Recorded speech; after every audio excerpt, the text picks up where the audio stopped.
اور وہ جو اس وقت یہ خبریں آ رہی تھیں کہ کوئی F-15 ہیں وہ سری نگر ایئرپورٹ پہ آ چکے ہیں اور وہ کسی وقت بھی فلائی کر کے ادھر آئیں گے اور آ کے اٹیک کر سکتے ہیں، تو اس میں کوئی صداقت ہے؟ نہیں، F-15 تو نہیں کنفرم ہو سکا تھا، لیکن ہمیں یہ پتا تھا کہ اسرائیل اکیلا یا انڈیا کے ساتھ مل کر ہمیں حملہ آور ہو سکتا ہے، کیونکہ اگر اسرائیل انڈیپینڈنٹ اٹیک کرتا تو وہ اس کو کراچی یا جس کو گوادر پورٹ کی طرف سے آنا پڑتا، آل دا وے پاکستان سے گزرنا مشکل تھا۔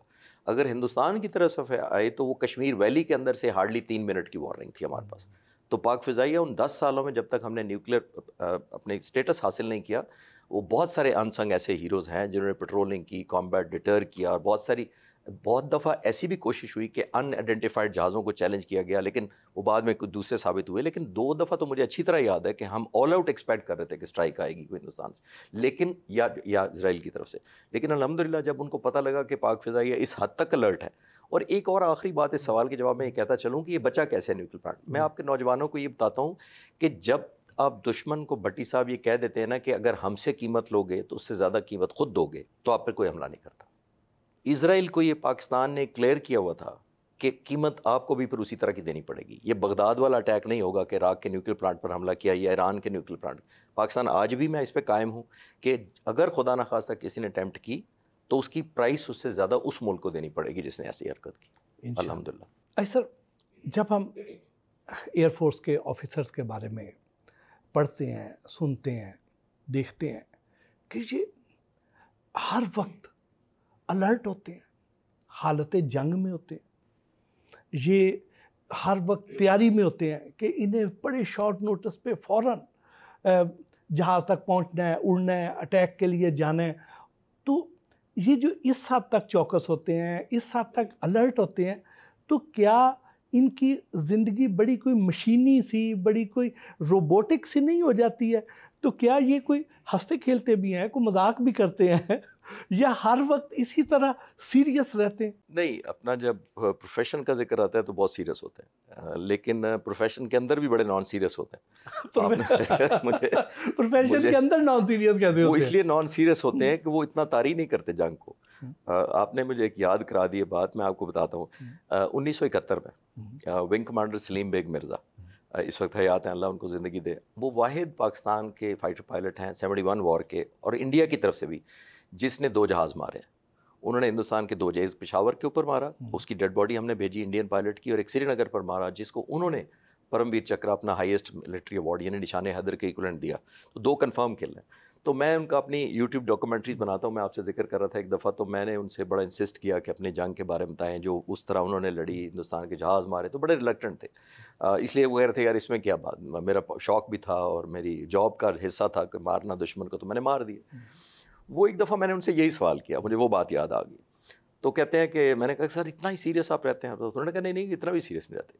ایک دفعہ بھٹی صاحب اب اندازہ لگے 71 وار ہو رہی ہے، اور انہوں نے سری نگر پر جا کر یہ حملہ کرتے تھے ریگولر جا کر، کیونکہ جب بام پھینک کے آتے ہیں تو رات کو ریپیئر ہو جاتا تھا رن وے سری نگر کا، اگلے دن پھر ان کو حکم ہوتا تھا کہ وہ رن وے ریپیئر ہو پھر ڈیمیج کرو، تو یہ ریپیٹڈ اٹیک کرتے تھے۔ تو ان کے ایک کورسمیٹ تھا طارق، انہی کا ایک اور دوست تھا، وہ کارٹونسٹ تھا، اس کو بڑا غصہ آیا، پائلٹ بھی تھا، اور اس کو غصہ آیا کہ یہ ہم پھینک کے آتے ہیں بام تو یہ اگلے دن ریپیئر کر لیتے ہیں۔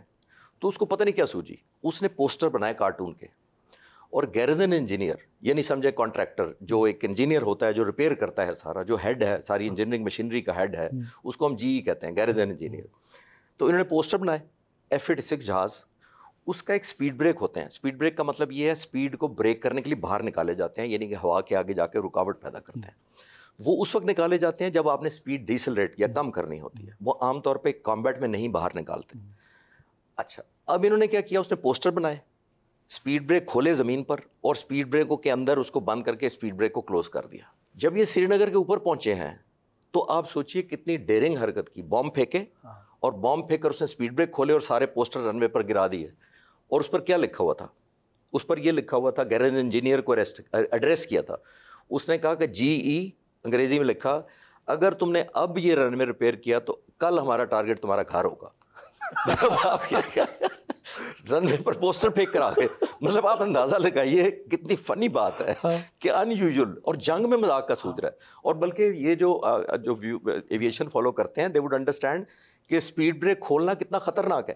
اس وقت جب ہم بامب پھینک لیتے ہیں پھر ایکسلریٹ کرنا ہوتا ہے, پھر آپ نے بھاگنا ایگزٹ کرنا ہے, بھاگنا ہے وہاں سے. جتنی جلدی ہم نے کام کر دیا, جاب از ڈن.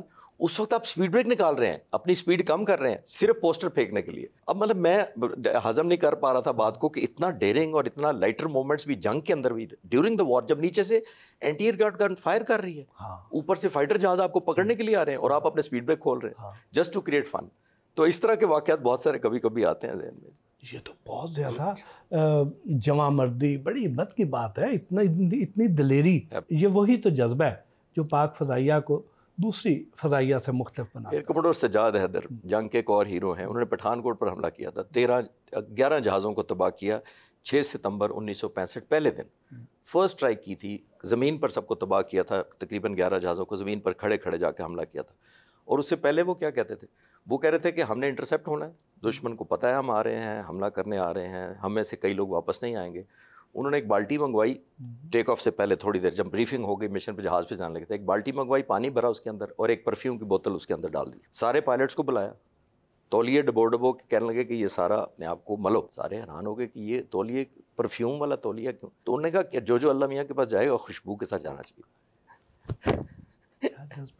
آپ نے سب سے زیادہ موٹیویشن کس سے لی؟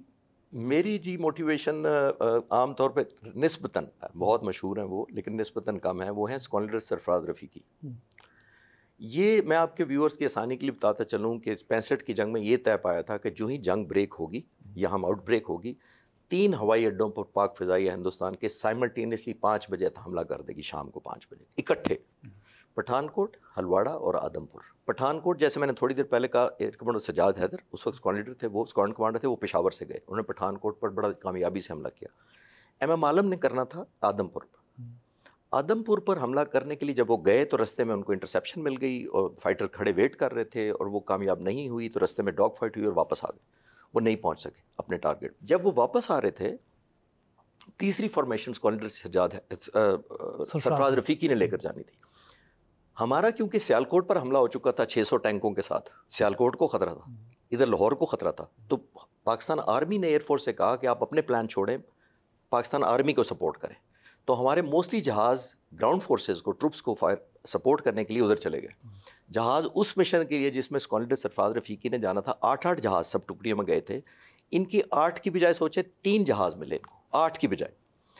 تو اب یہ ان کو پتا تھا یہ مشن بڑا کریٹیکل ہے, یہ میں نے حملہ آور ہونا ہے ہلواڑہ پر اور اس کو تباہ کرنا ہے, کیونکہ یہ رن وے بچ گیا ہے تو دشمن ابھی ادھر سے ٹیک آف کرے گا. اب ویورز کی اور آسانی کے لیے بتا دیتا ہوں کہ تباہ کرتے کیوں ہیں, کہ دشمن وہاں سے ٹیک آف کر کے ہم پہ حملہ آور نہ ہو.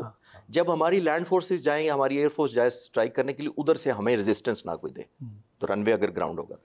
اب آپ سوچئے لاجیکلی سرپرائز 5 بجے کا تھا. 5 بجے اسکواڈرن لیڈر سجاد حیدر اور ایم عالم جا چکے ہیں, واپس بھی آ چکے ہیں. ان کو جہاز نہیں ملے ٹائم پہ, ان کو جہاز ملے 6 بجے شام, یعنی 1 گھنٹہ لیٹ. اور دشمن کو پتا تھا کہ ہمارا یہی رن وے بچا ہے, اس پر تو اٹیک آنا ہی آنا ہے, اور 8 کی بجائے 3. یہ تو ون وے ٹکٹ تھی. ون وے ٹکٹ تھی, بالکل ٹھیک آپ نے کہا. لیکن پھر گئے, اور آپ ویژولائز کریں اس میں وہی ہوا. پھر اس میں سے 3 میں سے 2 پائلٹ واپس نہیں آئے, including squadron leader Sajjad including squadron leader Sarfaraz Rafiqui. اور یہ کمال کا بات ہے, جو سب سے زیادہ میں ان کو ہیرو کیوں مانتا ہوں, مینٹورشپ. دیکھیے جاتے ہی انہوں نے ایک دشمن کے جہاز کو مارا میزائل سے, پھر اپنی گنز فائر کی دوسرے کے اوپر, تو گن جیم ہو گئی. ان کے پاس کوئی ویپن نہیں تھا. بٹی صاحب ہمارا یہ SOP رولز یا آرڈرز ہوتے ہیں کہ اگر آپ no weapons no fighting no staying in the combat, یعنی اگر آپ کا ویپن نہیں ہے اب واپس آئیں گے تاکہ ری لوڈ کر کے جنگ میں نہیں ٹھہرنا. ان کو پتا تھا کہ کیونکہ میں 8 کی بجائے 3 جہاز لایا ہوں اور یہاں 10 جہازوں نے ہمیں گھیرا ہوا ہے جو لڑ رہے ہیں ہمارے ساتھ, تو میں اگر واپس چلا جاؤں ایز لیڈر تو یہ دونوں واپس نہیں آئیں گے. انہوں نے اس کامبیٹ میں ٹھہرنا پسند کیا, یعنی ان کو بجائے فائٹ سے نکل جاتے گائیڈ کیا اپنے فارمیشن کے ممبرز کو, ان کے ساتھ دیا ایز اے لیڈر. آپ ویژولائز کریں. میں اکثر لوگوں کو کہتا ہوں کہ ان کے لیے شہادت میٹر آف چانس نہیں تھا, میٹر آف ٹائم تھا کہ کب آنی ہے. یہ نہیں تھا کہ آنی ہے کہ نہیں آنی ہے. لیکن پھر بھی انہوں نے سوچا, میں کہتا ہوں اتنی بہادری جو شخص زمین سے جانتا ہو, زمین سے جاتے وقت جانتا ہو کہ میں نے واپس نہیں آنا. ایک پائلٹ واپس آئے تھے, وہ ان کا نام تھا سیسل چودھری. فلائی لیفٹیننٹ یونس اور اسکواڈرن لیڈر سرفراز رفیقی واپس نہیں آئے تھے. میں نے بعد میں آخری بات اس سبجیکٹ پہ, میں نے ایک دفعہ سیسل چودھری صاحب اب تو وفات پا گئے, میں نے ایک دفعہ ان سے پوچھا تو انہوں نے کہا ایک یادگار بات بتائی جو شاید میڈیا پہ نہیں کسی نے بتائی ہوگی. انہوں نے کہا جب میں جہاز پر جا رہا تھا ٹیک آف سے پہلے 3 لوگ جا رہے ہیں, 4 جا رہے تھے, ایک خراب ہو گیا تھا اس لیے میں 3 ہی کا ذکر کر رہا ہوں. تو جب جا رہے تھے تو مجھے آواز دی سرفراز رفیقی نے واپس اور کہا کہ سیسل, تو میں نے سمجھا کوئی بریفنگ میں چینج ہے یا کوئی بات اور ایڈ کرنی ہے, تو میں واپس آیا. تو یہ نیولی میرڈ تھے سیسل چودھری, ان کی یہ کرسچن تھے, ان کی وائف کا نام تھا آئرس. اور اسکواڈن کمانڈر جو ہوتا ہے نا, جو او سی ہوتا ہے, وہ بگ بردر کی طرح ہوتا ہے, وہ فیملی کا لک آفٹر کا. خود اسکواڈن لیڈر سرفراز رفیقی بیچلر تھے اور یہ سیسل چودھری نیولی میرڈ ہیں. انگریزی میں کہتے ہیں اس کو سیسل چودھری کو کہ مجھے پتہ ہے آئرس مجھے کبھی معاف نہیں کرے گی.